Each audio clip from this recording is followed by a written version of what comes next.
ผู้ชมคะในช่วงเปลี่ยนผ่านทางการเมืองที่กำลังเกิดขึ้นในประเทศไทยที่มีกิจกรรมทางการเมืองเกิดขึ้นมากมายนะคะไม่ว่าจะเป็นการปฏิรูปการร่างรัฐธรรมนูญรวมถึงการเดินหน้าดึงภาคประชาชนเข้ามามีส่วนร่วมในการปฏิรูปประเทศเป็นช่วงหนึ่งที่ประเทศไทยผู้ที่ทำงานต่างๆเกี่ยวกับภาคส่วนทางการเมืองก็พยายามที่จะหาองค์ความรู้หาต้นแบบจากนานาประเทศด้วยนะคะเพื่อมาประยุกต์เข้ากับสังคมไทยค่ะหนึ่งในองค์กรที่ทำงานก็คือองค์กรมูลนิธิฟิดริก เนามันนะคะเป็นองค์กรที่ไม่แสวงหาผลกำไรและทำงานเพื่อที่จะส่งเสริมประชาธิปไตยแบบมีส่วนร่วมเสรีประชาธิปไตยหลักนิติรัฐและหลักนิติธรรมแนวคิดที่เกิดขึ้นที่ประเทศเยอรมนีที่คนไทยบางส่วนพูดถึงจะนำมาประยุกต์ใช้ได้กับประเทศไทยมากน้อยแค่ไหนมีข้อดีข้อเสียจุดแข็งจุดอ่อนอย่างไรนะคะวันนี้ดิฉันจะคุยกับคุณซิกฟรีด เฮโซกค่ะผู้อำนวยการส่วนภูมิภาคมูลนิธิฟิดริก เนามันค่ะ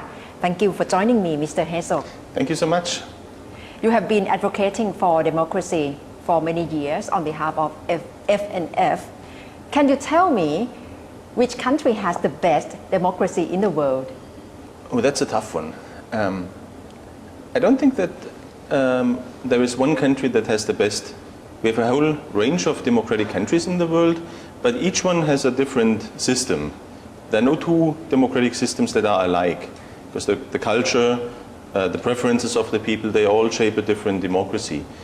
So you have some democracies that are very strongly established where the democratic spirit is strong. Let's say Great Britain.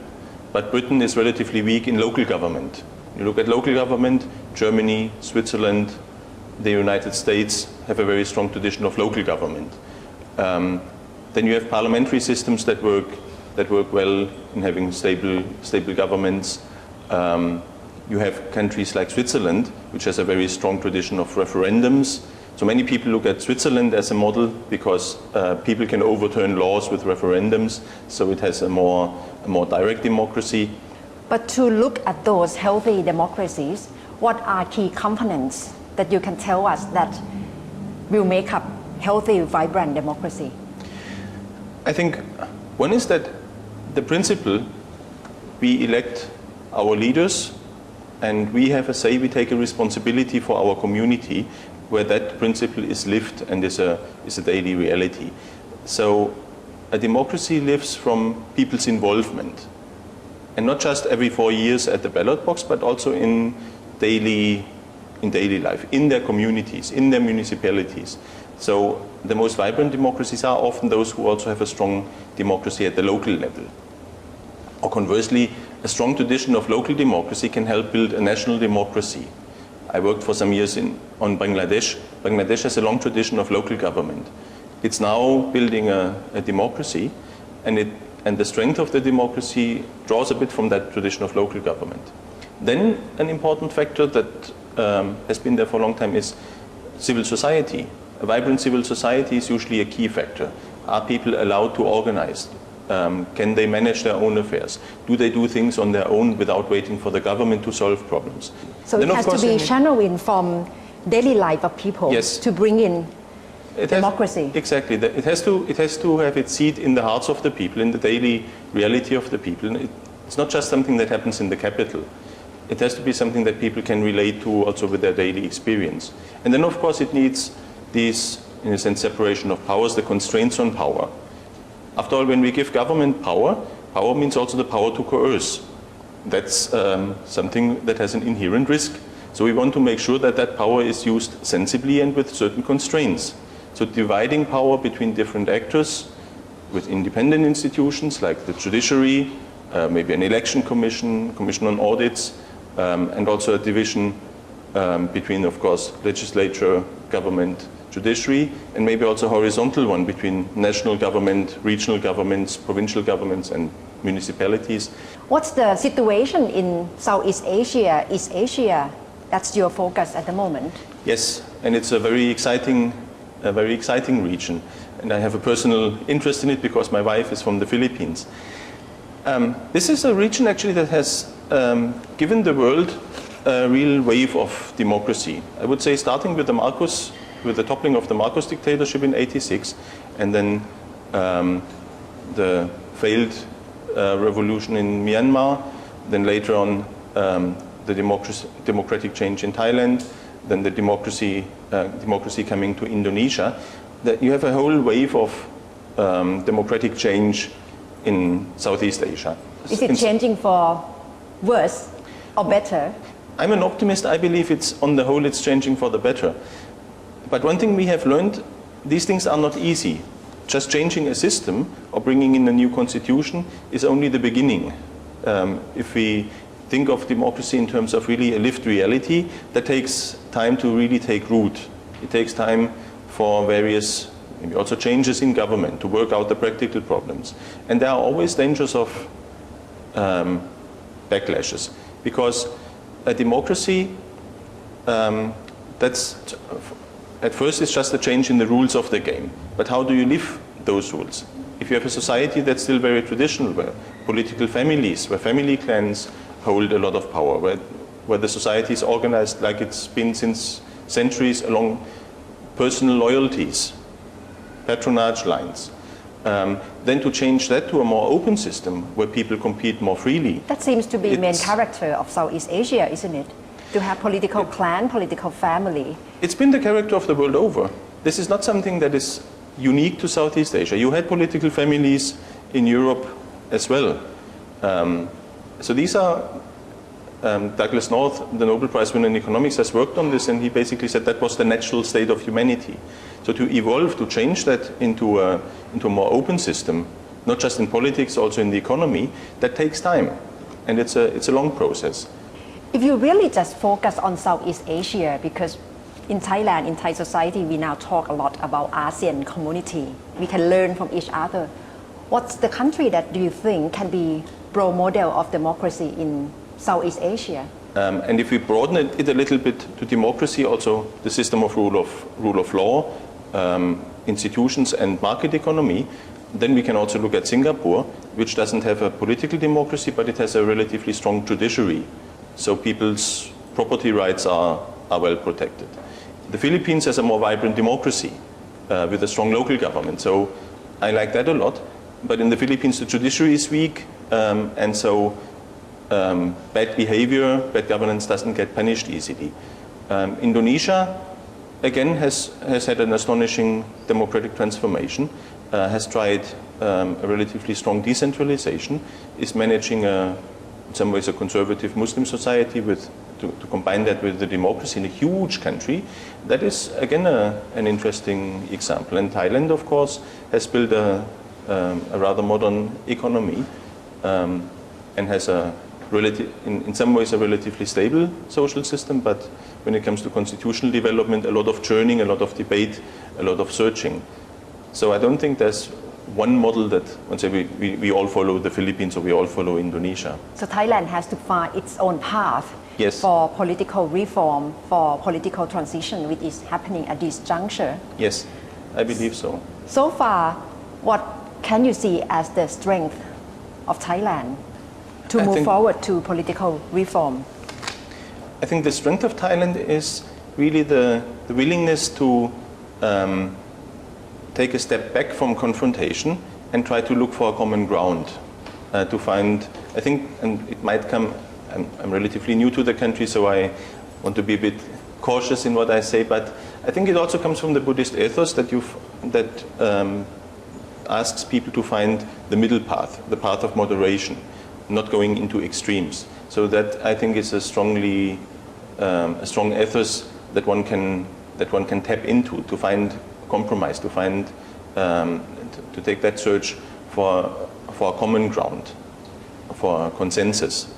And we are now in the process of drafting constitution, and model of German electoral system has been raised up that perhaps it is suitable for Thailand, that we can think of. I think when you look just at the way we elect our national parliament, that is certainly adaptable, but it's also a complicated system. So even Germans themselves are sometimes confused because it has two votes.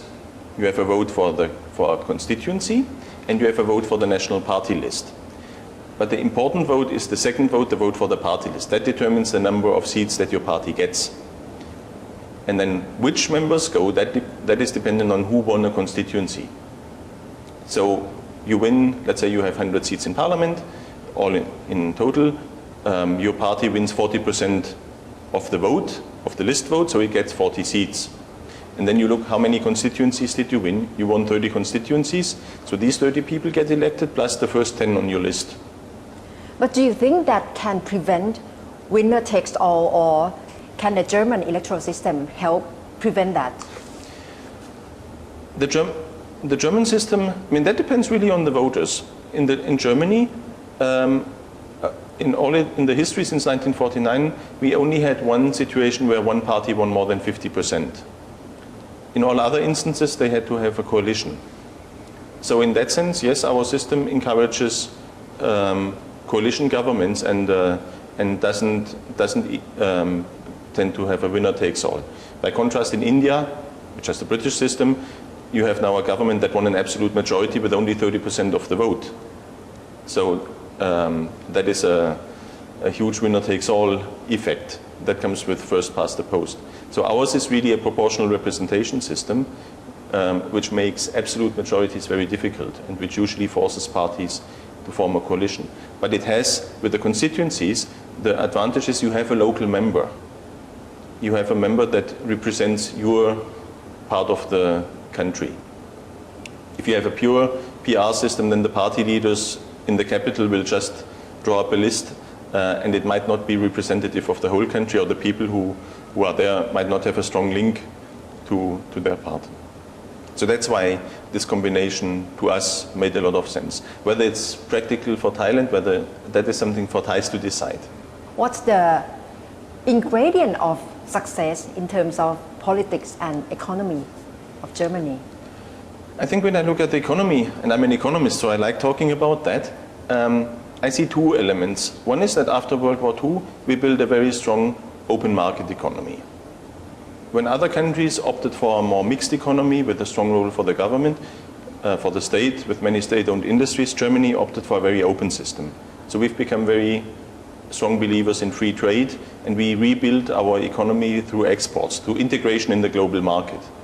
And we were grateful to the Americans at the time for opening their markets and for opening the world market. So Germany has really come back after the defeat and after the destruction of the war through an export-oriented economy. And Thailand has done something similar. We also believe that this open market system is necessary because competition is really what drives economies forward. That also, in a sense, make sure that not one group gets too dominant. Because our businessmen have to compete not just with other German businessmen, they have to compete with other Europeans and indeed with global businesses. So you have less of a concentration of economic power with a few big companies. Our real strength is in the small and medium enterprise sector. The real backbone of the German economy is the small and medium enterprise sector. Mm-hmm. We know, of course, Mercedes and Bosch and Siemens, but the real employment generator are the small companies who are often world market leaders in their very specialized field. That's one. The second is vocational training system, which is basically done as a public-private partnership with the private sector, the chambers of commerce telling the government what to teach in government schools and having a strong curriculum in the company for the vocational trainees. So they take 2 or 3 years, go through the different parts of a company and learn their stuff both practically and in a state school. That has given us a very competent workforce, a very highly educated, very skilled workforce, which you need for a modern manufacturing economy. And how do you prepare people to be aware or to participate in politics in Germany? Through a mixture. One is, as I mentioned, our strong system of local government and civil society. And civil society has to be run according to democratic principles. So people get trained in democracy from an early age. The second thing is that we do a lot of civic education in the schools and outside schools. And in the schools, it's not just the education department, but there's also autonomous institutes for civic education, both at the national level and at the state levels. And we have the so-called political foundations who also do civic education, who are representing sort of the different streams of thought in parliament. And you have other organizations like private foundations or like the churches and others who also do civic education. So and you have adult education systems in most cities. So if you are, even if you are in a small town like my hometown, 34,000 inhabitants, it will have a sort of adult education program. And you can go to classes on political systems, on civic issues. It's in every parts and parcels of the society. Yes. And people can have independent activity on politics.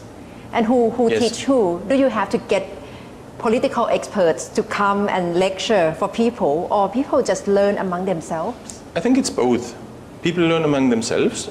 Just when you are a member of a society, let's say a music club or a sports club, you learn about politics a bit, because who's going to be the club president, who's going to run the affairs of the club. There's a political competition going on. But then you also get the chance to listen to political leaders.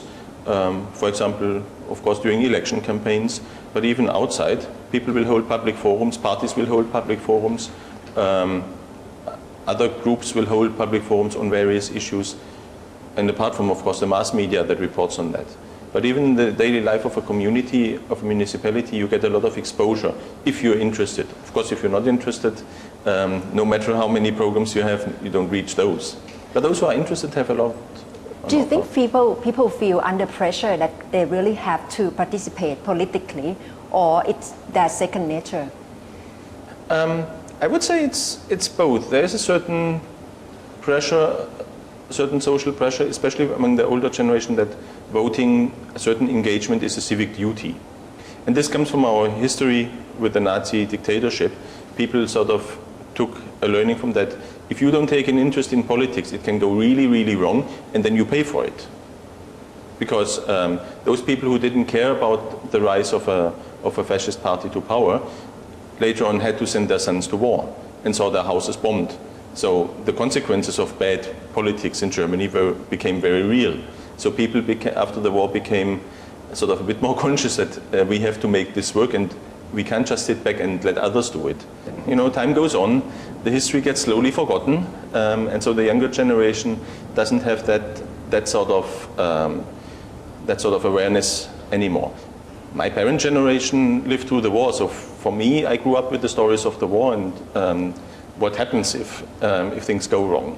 So that gives you more of a motivation to get involved. For the younger generation that takes prosperity and peace for granted, the motivation is a bit more difficult to generate, because the motivation really comes from the knowledge this is not guaranteed. Peace, prosperity is not guaranteed. We have to work for it, and it won't succeed if we don't get involved. As the more economically advanced Germany has become, do you think the awareness or political momentum among people has been lessened?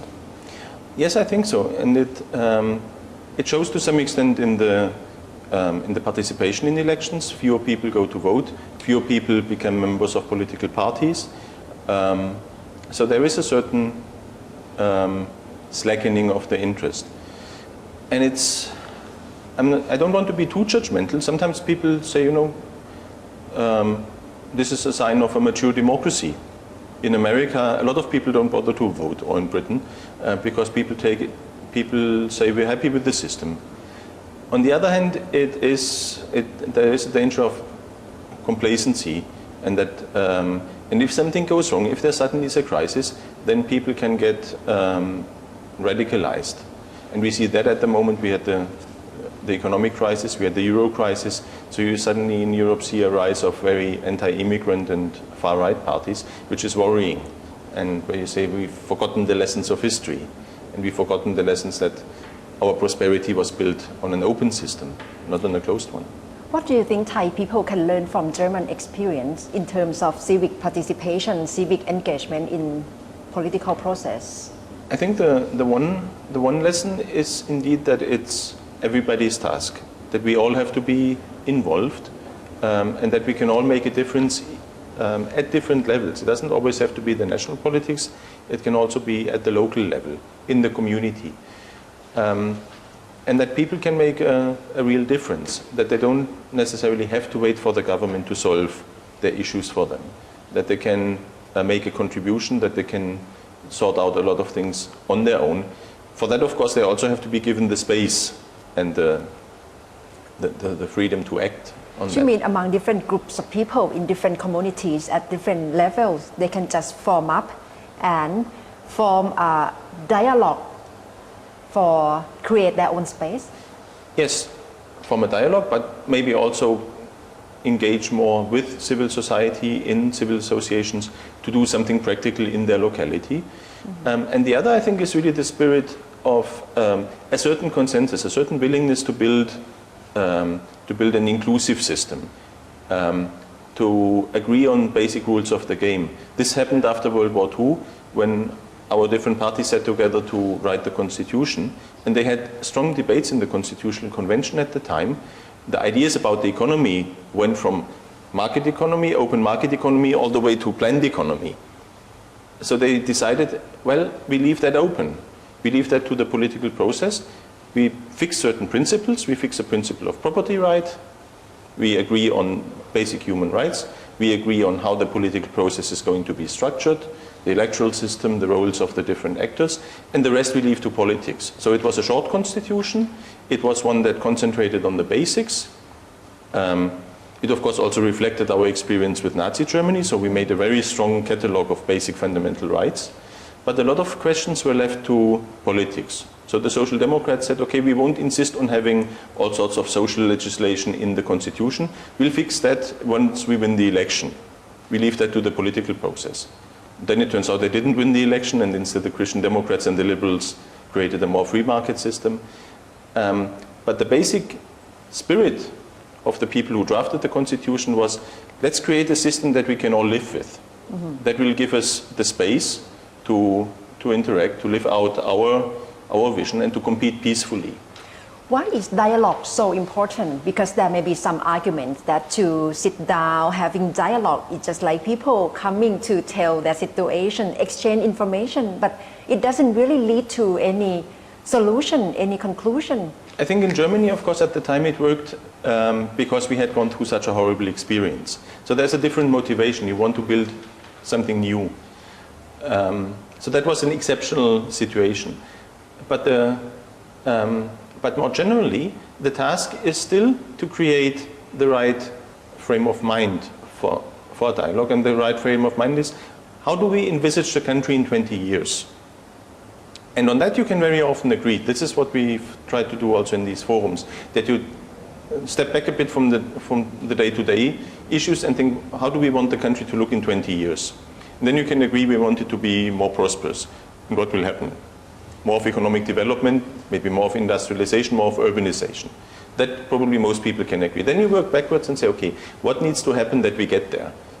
And what would it take for you to come along? What does it take for me to come along? In the dialogue, the local community should invite government representatives or representative of any organization or public sector to really participate and listen to civil society. It can be either way around.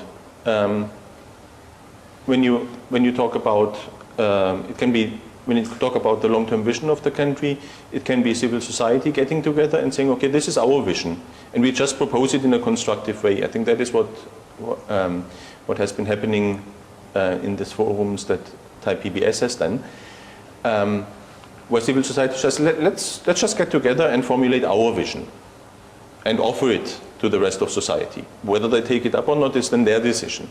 You're not responsible for that, but you make an offer, you make a constructive offer. Not by attacking someone, but by saying, look, we're at a crucial juncture, we have to make a few important decisions. We think these might be good ideas. What's the difference between having active people to participate and not having people's engagement at all? What would be the difference? I think when you write a constitution is supposed to be the foundational document of a country. It's the basic rules of the game. For that you need broad agreement. How one gets that agreement, that is, there are different ways. You can draft it and then have a referendum, or you can draft it and consult. So there's no hard and fast rule how to do it. But I think the basic principle is that such a basic document needs ideally needs broad buy-in, broad consensus. Say, okay, these are rules that we can live with, that we will like. So I think that that is the experience of constitution writing. The actual constitution writing is often done by a small group.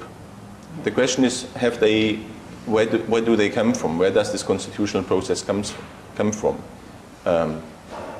And there, one can look at the different countries that have written constitutions.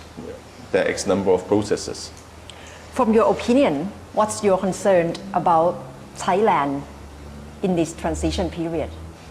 I think the concern is really that there has been a certain degree of polarization and conflict, and is the society able to move beyond that and find a new consensus, a new, more inclusive social contract that also is maybe flexible enough to allow the country to move forward, to resolve conflicts in future with less, let's say, with less drama, and maybe also avoid too much concentrations of power, and that allow more people to really participate.